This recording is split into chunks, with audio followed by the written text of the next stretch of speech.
Welcome to the Daily Rewind, the show where we recap what happened today in baseball history.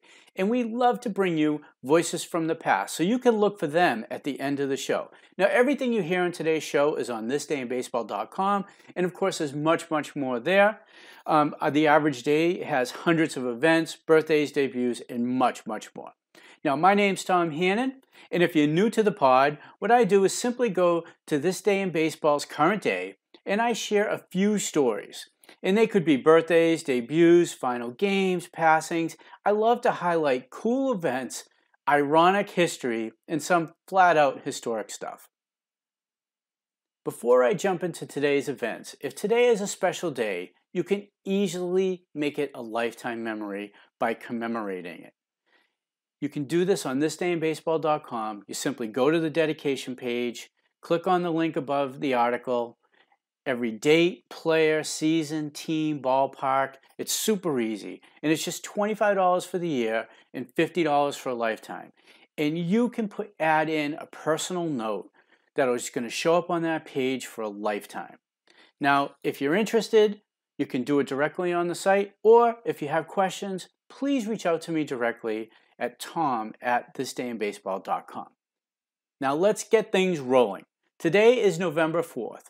And on November 4th in 1889, after a formal meeting of the representatives from all National League chapters, the Brotherhood issues a manifesto in which it claims that players have been bought, sold, and exchanged as though they were sheep instead of American citizens.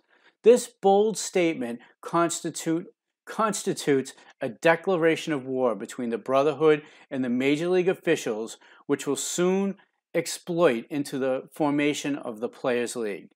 Now that basically is the reserve clause, right? So, and if you're wondering how long it takes for democracy to change, it was 87 years later when on November 4th, 1976, the first mass market free agent re-entry draft is held in the New York Plaza. Among those available are Reggie Jackson, Hall of Famer, Willie McCovey, Hall of Famer, Joe Rudy, Don Gullett, Gene Tenace, Nate Colbert, Rollie Fingers, Hall of Famer, Don Baylor, and Bobby Grich. Now, McCovey and Colbert are the only two players not selected, but McCovey will catch back on with the Giants in spring training and have a banner year at his old position. Jackson, of course, is going to go on to star for the New York Yankees and win 2 world championships. Fingers will have several excellent seasons for the Padres and Brewers, including winning an MVP and Cy Young in both leagues. And of course, Baylor will go on to win the MVP award in '79.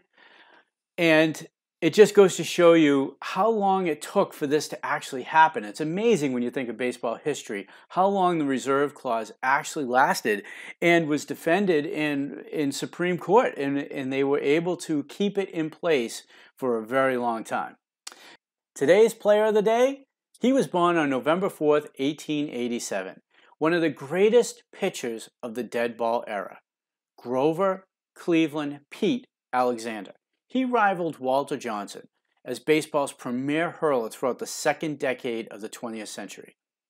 As Christy Mathewson's period of dominance began to draw to a close during the first few years of the decade, Alexander established himself as the National League's preeminent pitcher, winning a rookie record 28 games for the Phillies in 1911.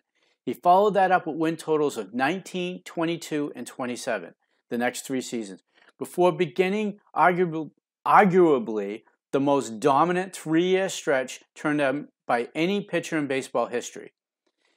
Alexander compiled a record of 94 and 35 between 1915 and 1917, winning more than 30 games each season, while also capturing the pitcher's version of the Triple Crown twice.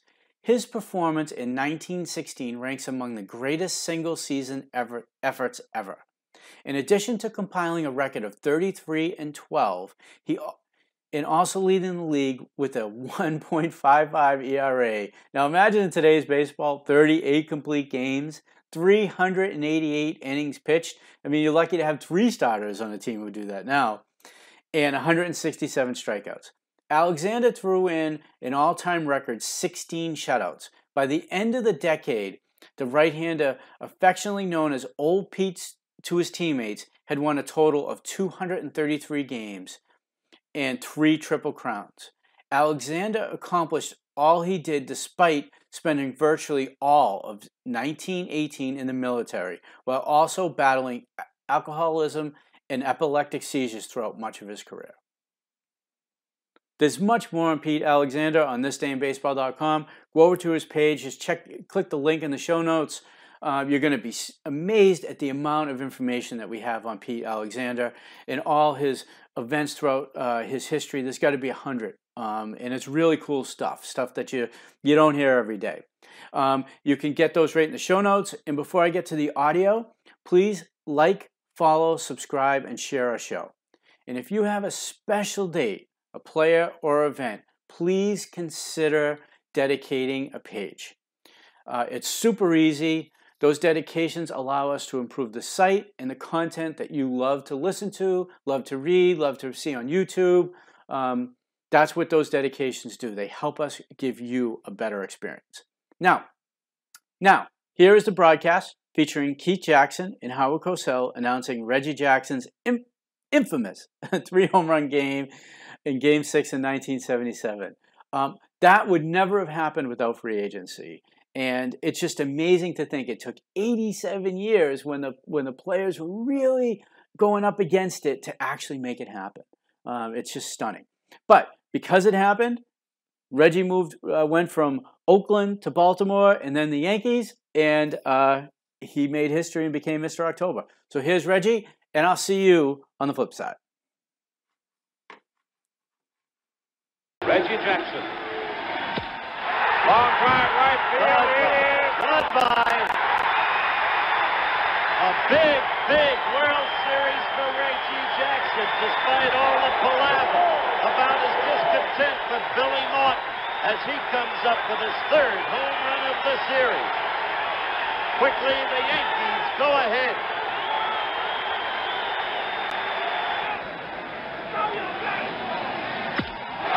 Hard shot, right field, it's gone. Oh, what a World Series for Reggie Jackson.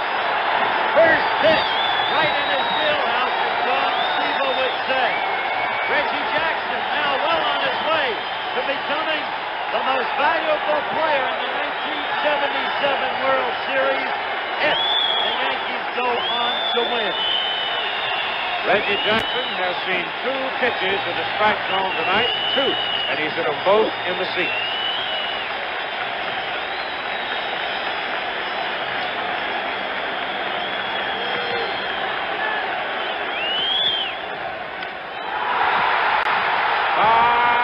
Goodbye. Goodbye.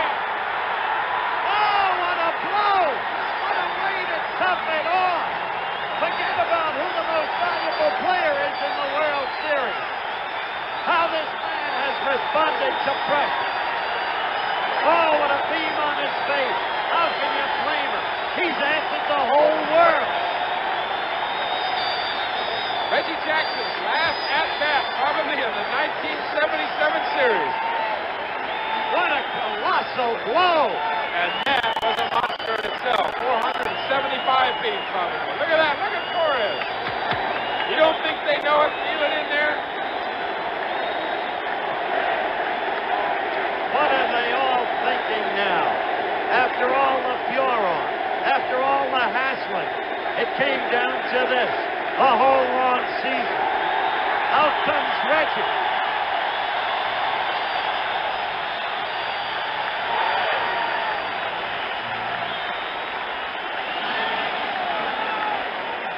The only other man that's done that in the World Series, he did it twice, Babe Ruth.